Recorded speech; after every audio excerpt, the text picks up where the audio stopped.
Hi folks, it's PJ from Wisconsin Air Gunners, and what I'm here to talk about today is the FX Maverick Compact in .22 caliber. This video is about one of my favorite pest control guns, the FX Maverick. It's a pest control gun. This video is going to include some pest control images, and actually some video too. It's going to be going on while I'm talking about stuff, and there'll be some other pictures of some other features about the gun. But it is about pest control, and if you don't care for pest control, my suggestion is you watch a different review video. This Maverick came to me in early December. It's now early March, so I've had it just over 3 months, and that's enough time to really get to know a rifle, kind of know what its strengths and weaknesses are. And I guess I would say at this point I've formed enough of an opinion that it's time for me to share it with you, and why I'm continuing to shoot this rifle, and actually it's probably got the top spot in the rotation right now.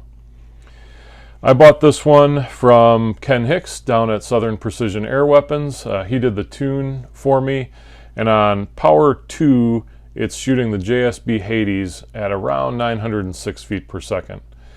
Really, for pest control, I shoot almost exclusively JSB Hades. Most of the shots I take are inside 75 yards, and I find that pellet to have acceptable ballistic going to the target and excellent terminal ballistics once it hits, whether that's a squirrel or a starling or a pigeon or anything in that size range. I get very clean dispatches, almost immediate kills. And when I'm shooting headshots, especially on squirrels, typically it's either hit and down or it's a clean miss entirely. As far as accuracy, which I'll get to just a little bit later, most of the time I've missed with this rifle, I've been able to figure out why, and it's me. If you're not familiar with the Maverick as a platform, I just want to go over some of the main features. It's obviously manufactured by FX Airguns over in Sweden. It is, I don't know if you want to call it a marriage or a hybrid or whatever, but it is sort of based off the Wildcat and sort of related to the Impact, and it's somewhere in between those two rifles. So it's bottle fed, and I have the compact version, so really short. I'll throw the measurement up there, but you know, it's a short rifle, you can tell. So it's got the smaller 300cc bottle, and it's got a 500 millimeter barrel. It has a power plenum, which you can see right here, and it has dual regulators. So there's one regulator that is taking up to 250 bar, and it's bringing it down to with about 30 bar of the second regulator. And what that allows you to do is tune between those two regulators for a sweet spot where the second regulator is very happy with the amount of air that it's getting. It's a very good system. It works really well. And I haven't seen any first shot point of impact shift or any rapid fire shift. You do very noticeably, and if you've never fired one of these FX guns with the big plenum, you do very noticeably hear the gun breathing. Every once in a while somebody comments on that, and it's normal. If you get a Crown Mark II, you can hear that breathing. If you have an Impact with a power plenum, you can hear it breathing. Even in the Dreamline, if you put the power plenum in there, you will hear that sort of refill between shots. So like I said before, part of the gun shares heritage with the Wildcat. The cocking, linkage, and the trigger assembly are pretty similar to a Wildcat in terms of features and function. Even the placement of the safety back here, and how the barrel attaches. Pretty much Wildcat. It uses the Crown and Dreamline style magazine, also seen on the Mark III Wildcat, and it's got the rotary power adjuster at the back, just like the Wildcat Mark III. Up front, you've got the Picatinny, in fact, 20 MOA base Picatinny rail for the scope, and then you have these other two Picatinny sections left and right of the barrel. That's very much impact. You've got a bottle up front, very much impact. It uses a Foster quick connect fitting for filling, very much impact. So it's really pulling things from both of those gun designs. Where it differs from the impact is that the impact has its trigger assembly, the hammer and valve mechanism all up here. It actually has a split design. In the Maverick, that's put back here. What that means to you and I is that this is a cheaper gun to manufacture.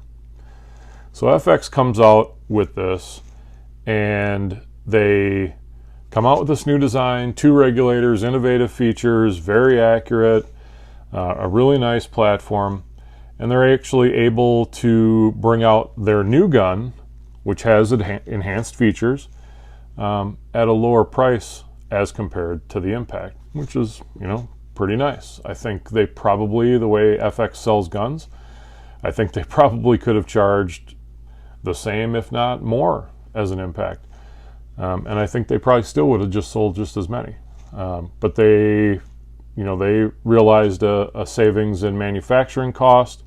I don't know whether that's machining or just assembly, but they pass that savings on to us, which I certainly appreciate.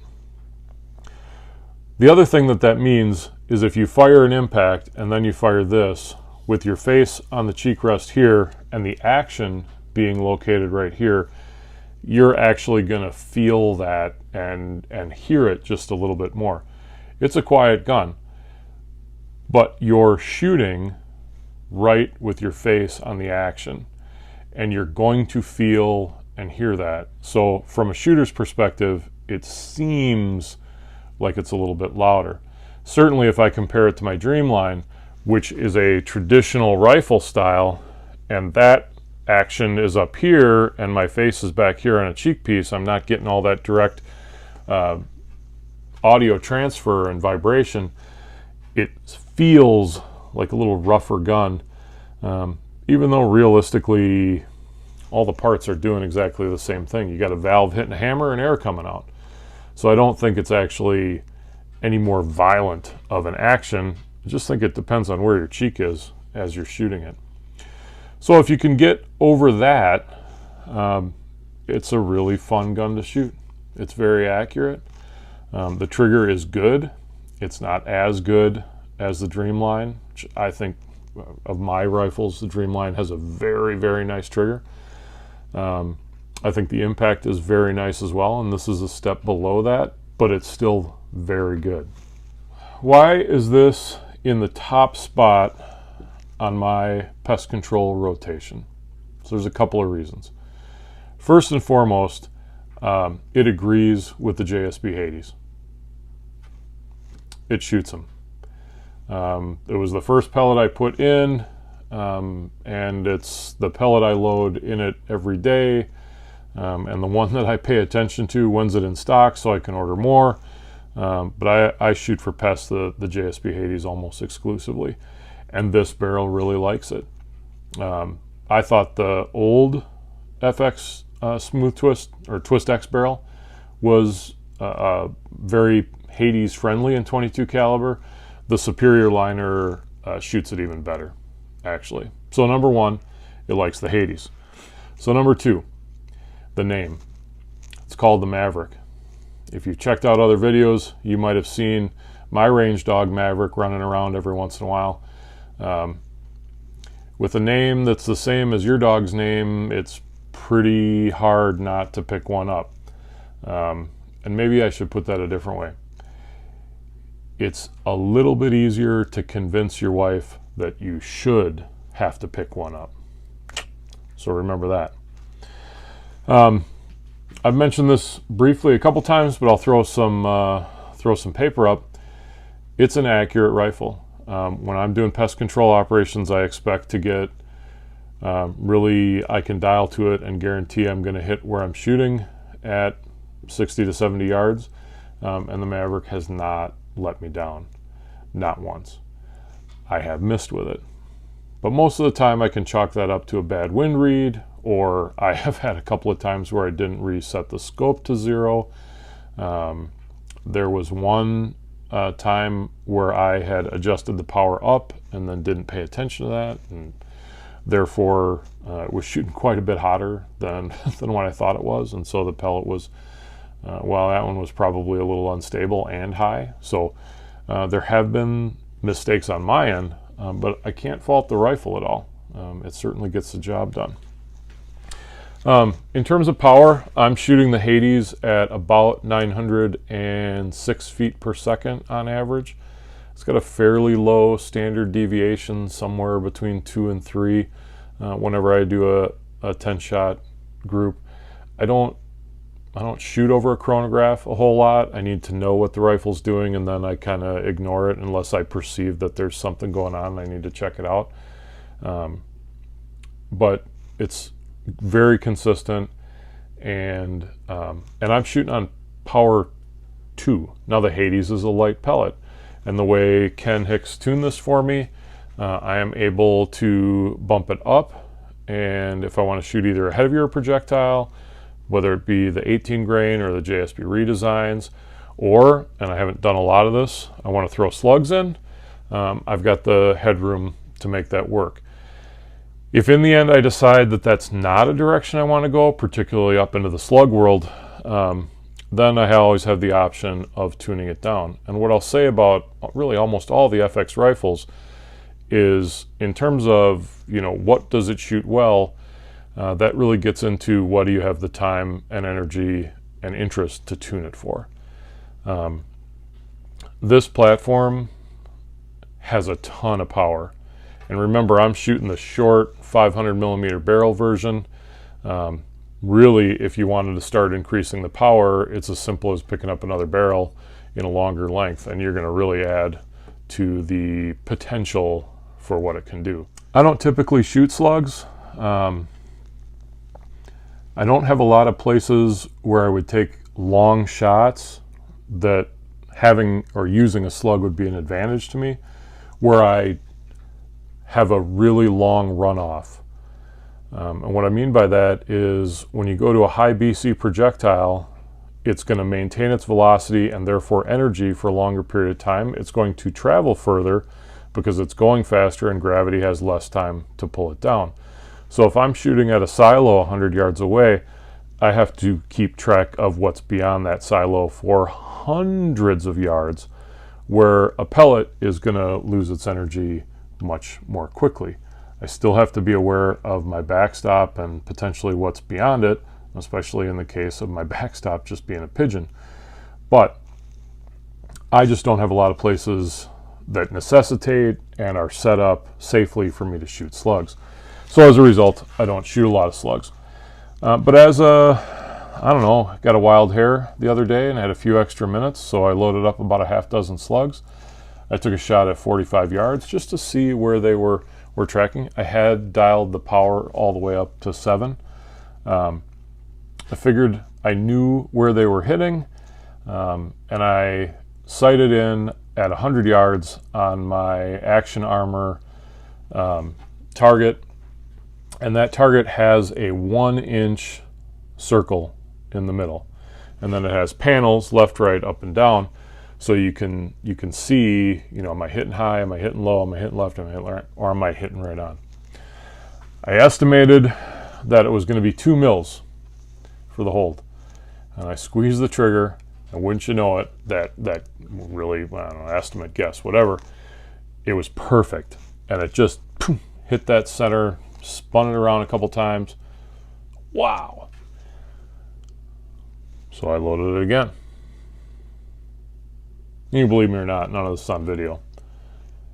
Hit it again. Hit it twice in a row. Decided that was good.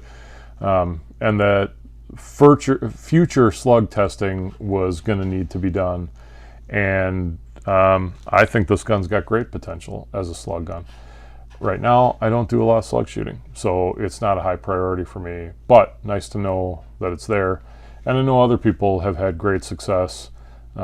And that was, by the way, with the 26 grain varmint knocker slugs. That was what I happened to pull out of the cabinet just to give it a try and see how they would work. So far, very preliminary, but good stuff. So it's got plenty of power. It's also, because of its short nature, very maneuverable. So if you're in and around barns, if you've got to move and there's stuff in front of you, you've got plenty of shoulder, right? It's easy to stabilize because the weight is a little bit further back, and yet you're not always bouncing off things as you move around. It's a reasonably light gun.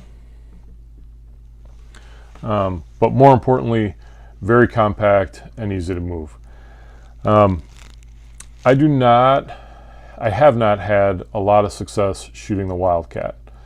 A lot of people love the Wildcat platform. What happens for me when I shoot it is, because of the way the stock is built, it gets in the way. It doesn't shoulder really decently for me, which is one of the things that has drawn me originally to the impact platform. This really sits very nice in my shoulder. And when the Maverick came out and I saw what the design was like, I knew right away that this was going to be the same as the impact. It was going to be a very easy gun for me to shoulder. So my preference of the Maverick over the Wildcat mainly has to do with the way it shoulders for me. I do think it's important, if you're going to invest the kind of money that goes into a rifle like this, that if at all possible, get to some place where you can handle one, get to some place where you can shoot one, so that you can determine whether or not it's a good fit for you. There's just nothing worse than really saving up and investing in something only to find out that you don't enjoy the experience in the end. And I think if you're putting down the kind of money that these rifles command, you want to probably have an opportunity, if not do a full test drive, at least to shoulder it and make sure it fits you. Because what fits me may not have anything, may not translate to you at all.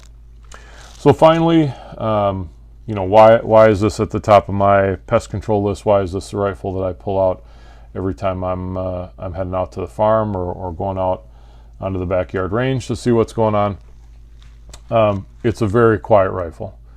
I've had great success in being able to take shots at one animal and have other animals be unaware of it. So the possibility of getting either a follow-up shot if you miss, or a shot on a second animal is often there.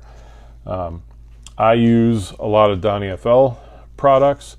I was able to do a bunch of testing with this rifle when I first got it, and what I found was the Tatsu is the one that gives me not just the best sound moderation, because I can put a Sumo on there, and maybe the Sumo is a hair quieter, it's got a little bit more space, but what I found was the Tatsu is just about perfect for this rifle in terms of what gives me the best group size. This one gives me the smallest groups, plain and simple. So even if there's another one out there that is marginally better in terms of noise reduction, I'm going to take accuracy. I'm going to take acceptable noise reduction, and really this one does phenomenal noise reduction. But give me acceptable noise reduction and better group sizes, more accuracy. I'll take that just about every day. So very backyard friendly, and I'll throw a video up where I actually shoot a squirrel at 40 yards, There is a squirrel at 20 yards between me and the squirrel I shot, and you'll see the behavior of the squirrel before and after the shot. It's like the shot didn't happen as far as that squirrel is concerned. Totally unaware. So check that video out.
If that wasn't enough, check out these two guys. You tell me what the second squirrel reacted to, the shot or the noise from his buddy being hit.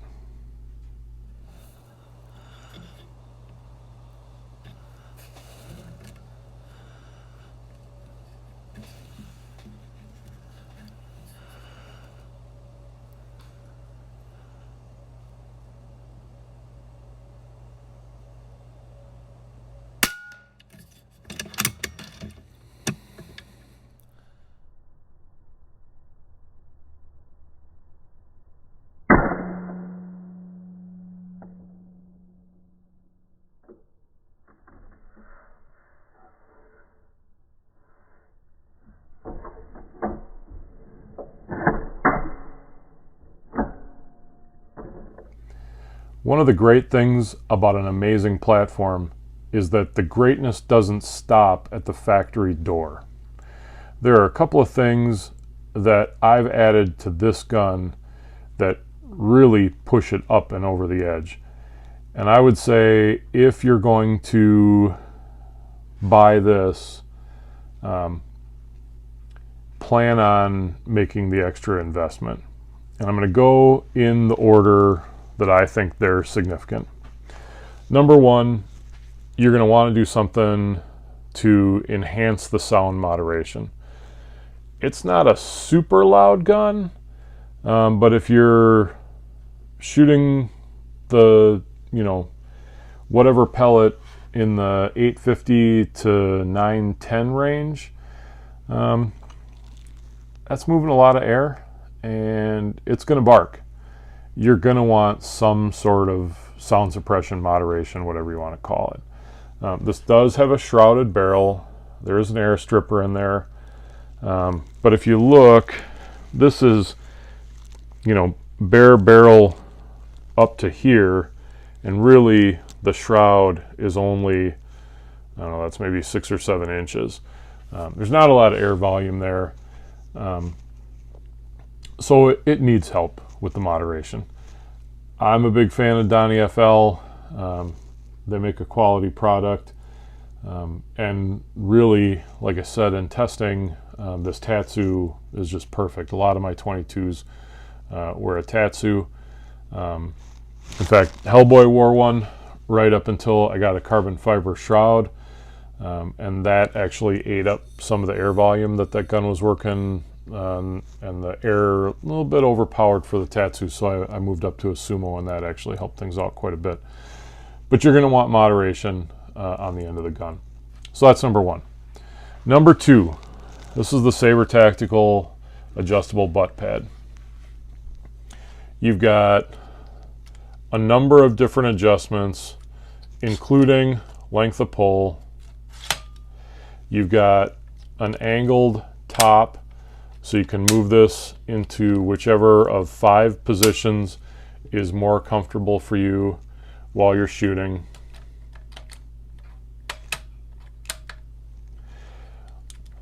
You want the gun to have a longer length of pull, you can pull that out. Okay, you want to move it up or down, there's a wheel here, you can move it up or down. A lot of adjustability, and I think the stock Maverick butt pad is definitely an upgrade over the impact butt pad, but this really has, well, it's got adjustments that the stock butt pad doesn't have. It's significantly better, and while it is a fairly pricey upgrade, I think you're going to find it absolutely enhances your shooting experience every time you pick up the gun. You're getting something out of this every time you pick up the gun. So that would be my number 2. What do I need to add to it to make it better? Third, also by Saber Tactical, is this Arca Swiss rail. I like it for 2 reasons. One, when you have a bipod mounted here, it's a little bit ahead of the fulcrum, meaning it's still levered back a little bit, which is okay. However, moving the bipod out here, if you're going to do any amount of bench shooting, and by bench shooting, I don't just mean like punching paper. I'm talking about like you have a blind set up, and you've got a bipod, and you're putting that on a table or something like that to do pest control work. Having this out front like that makes a huge difference in how stable and accurate you can be taking those longer shots. The other thing I really like about this is the Arca Swiss connector. If you're not familiar with Arca Swiss, it's a standard for tripods, and a lot of folks out west in particular do a ton of shooting off tripods. And frankly, around here in the Midwest, for shooting pigeons off silos, having a tripod to help you steady those longer angled shots, it's a really comfortable way to shoot, and it's great. You can set it up and then just kind of sit and stay in the shade, wait for the birds to come in, take your shots. It's really a great way to shoot, and I've totally come to understand why the guys are doing that so much out west, and I like that feature. As far as I'm concerned, the impact sort of has enough Picatinny, but this does have slots where you can slide in more rail space if you need it. I've done some shooting at night, and I do some pest control work in barns where it's a little bit dark in the corners. And if you've been in barns, those dark corners tend to be places where some of our pest birds like to go and hide. So what I've been doing is adding an Ode Pro flashlight onto this rail up here, which just gives me nice co-witness green light, and I've been able to take some great shots picking off pigeons and starlings in particular in the evening within some of the barns where it just gets dark back in there, and that light just gives you just enough to be able to make out your target, make sure you're shooting at what you think you're shooting at. Identifying targets is absolutely critical, and that light really works really well. The fourth thing that I would say is, based on where the cocking handle is, having a little more drop in the cocking handle allows you to cycle the rifle in a little more natural position. So you have the normal handle only comes up about this far. So while this is a really nice Rocky Mountain Precision Airguns made this for me, very nice copper, kind of an extravagance, but I know there are people who are making other sort of less blingy options. Look for one that comes down about a 1/2 inch lower than stock. Trust me, It's going to speed up your cocking action. I think you're going to like it. So if you spend a half hour talking about a gun and you can't think of anything negative to say, is it really actually a review? I really like this gun. I don't know what else to say about it. If there were some things that could be changed, like I would like it better if it was like this. I'm not wild about the placement of the safety. So it's way back up by your shoulder. It's really not at all convenient. And if you're going to use it, you're going to have to take your hand off the grip and flip it, at least for a right-handed shooter.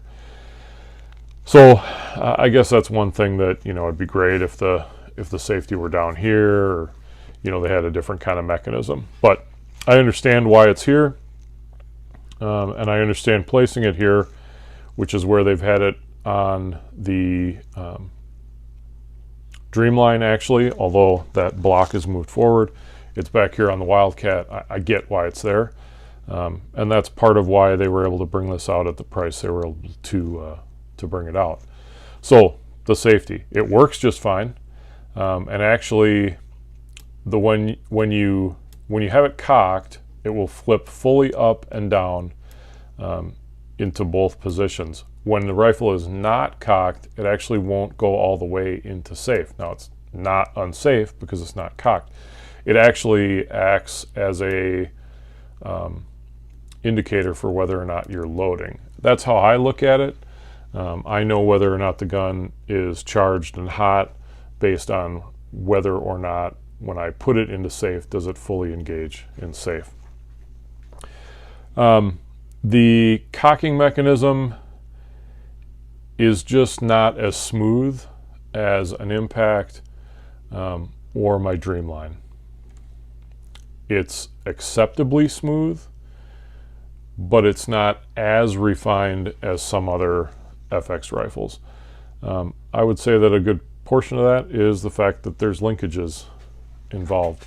And I mentioned before that the trigger is not as smooth as some of my other FX rifles. But again, it's very smooth compared to a lot of the other guns that I've shot personally and professionally. So I have no complaints about it, but yeah, it'd be nice if we're just a little bit more refined in some of those areas. Overall, if anybody said, hey, I'm thinking about an FX rifle, should I get a Maverick? I would say 100% yeah, especially if what you're doing is hunting and pest control, because that's really, in my mind, where this platform shines. I think that the innovations that FX has put into this gun, particularly around the dual regulator, if I was going to guess, I would guess that you'll see that setup going into other rifles in the future. In fact, I'll be shocked if it doesn't. I also wouldn't be shocked if future FX rifles taking advantage of that dual regulator setup were rated at higher working pressures, maybe up to 300 bar. Imagine how many shots you'd get out of a big bottle up front with 300 bar. So I think you're seeing some things that are gonna push on out into the future. I guess there is one other thing that maybe I'd like to see on here. It would be nice to have some adjustability in the cheek piece. Even if it was, and I suppose this could just be manufactured or printed, but even if it was just another spacer to put under here just to boost this up a little bit. With the adjustable butt pad, I can just move the butt pad down and I get the same net effect, but it would be nice to raise this up just a hair. Well, folks, I hope you enjoyed the video. I hope it was informative. If you were on the fence on the Maverick, I hope I was able to push you over. Not that I want to push people off fences, but you know what I mean. If you have questions specifically, put them in the comments. I'll do my best to get an answer for you if I don't know the answer. And if you like the video, you know, go ahead and give us that thumbs up. If you haven't already, consider subscribing. And as long as we're on this kind of topic, The Wisconsin Airgunners videos are now featured on Airgun 101, and they're always going to hit Airgun 101 first. So if you haven't checked out Airgun 101, there's a lot of these videos that we put together, and then YouTube doesn't like them. So whether they take them down or age restrict them or whatever, it's kind of hard to get stuff up there and keep it up there. So watching on Airgun 101 is a good way to go, and I'd ask that you check that out if you haven't already. If you're interested in the stuff that we're doing day to day that maybe doesn't make it into a video, if you like information on our pest control stuff, head over to Instagram and either follow me at PJ_Clark or at Wisconsin Airgunners, and you'll be a little more in the loop on what's going on a regular basis. We try to get a video out every week or two, but sometimes, you know, real life intercedes, and we actually have work and stuff like that to do. So beyond that, thanks for watching, and until the next one, shoot safe and shoot straight. We'll see you around.